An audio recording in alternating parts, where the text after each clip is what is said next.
Immediate గా 60 రోజుల్లో DSC పెట్టడానికి ఫస్ట్ సంతకం చేస్తాం.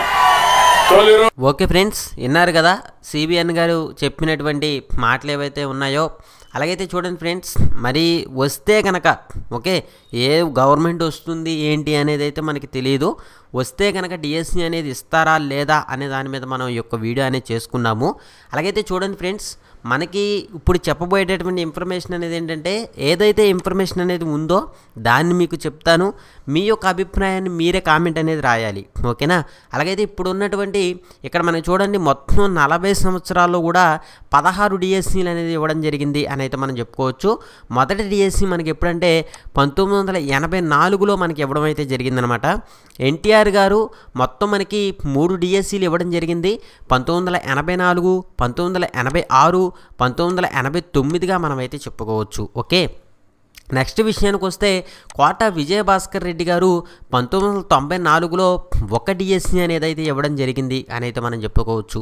నెక్స్ట్ విషయానికి వస్తే చంద్రబాబు నాయుడు గారు 1996, 1998, 2000, 2001, 2002, 2003, 2014, 2018లో మొత్తంగా చూస్తే మనకి 8 డిఎస్సీలు అయితే ఇవ్వడం జరిగింది. ఓకే, నెక్స్ట్ విషయానికి వస్తే వైఎస్ రాజశేఖర రెడ్డి గారు 2006లో 1 డిఎస్సి, 2008లో 1 డిఎస్సి ఇవ్వడం జరిగింది.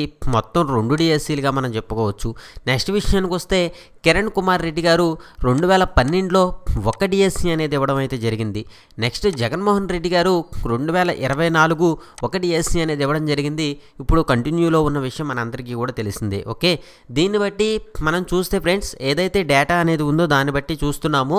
మనకి అత్యధికంగా డిఎస్సీలు ఇచ్చినటువంటి ఒక ఎవరైతే ఉన్నారో సీఎంగా అయితే మనం చంద్రబాబు నాయుడు గారనే మనం చెప్పుకోవచ్చు.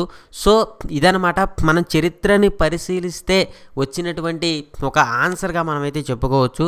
మరో విషయం ఏంటంటే ఫ్రెండ్స్, ఎవరు కూడా మీ యొక్క ప్రిపరేషన్ అనేది ఎక్కడ కూడా స్టాప్ చేయకండి. మనకి ఈరోజు ఎలాగో 26వ తారీఖు, ఓకే, రేపు కూడా గడిచిందంటే 27వ తారీఖు, రేపు కూడా గడిచిందంటే మనకి ఇంకా ఉండేదన్నీ 28, 29 మాత్రమే ఉంటాయి. మరి 2 రోజుల్లో 3 పనులు చేయడం అనేది జరగదు. సో ఈసీ నుంచి కూడా మనకి ఏ విధమైనటువంటి రిప్లై కూడా రాలేదు. ఓకే, మీరందరూ కూడా టెన్షన్ పడకుండా చదువుకోండి ఫస్ట్ ఆఫ్ ఆల్. ఓకే, మరో విషయం ఏంటంటే, ఈ డిఎస్సికి సంబంధించి ఏదైనా లేటెస్ట్ అప్డేట్ ఉంటే మాత్రం మీకు తప్పనిసరిగా వీడియో చేయడం జరుగుతుంది. చూడండి ఫ్రెండ్స్, ధార్మిక్ పబ్లికేషన్ వాళ్ళు ఏంటంటే మీ గురించి ఒక మెటీరియల్ అనేది చేయడం జరిగింది. దీంట్లో ఏంటంటే మీకు 9400 బిట్స్ అనేవి ఉంటాయి. ఇవి మీరు డిఎస్సికి ప్రిపేర్ అవ్వడానికి చాలా వరకు కూడా ఉపయోగకరంగా ఉంటాయి. మీలో ఎవరికైనా సరే మెటీరియల్ కావాలంటే ఈ యొక్క నెంబర్స్కి కాల్ చేసి మీరు ఏంటంటే తీసుకోవచ్చు. ఓకే, ఇది ఫ్రెండ్స్ మనకి ఈ వీడియోలో.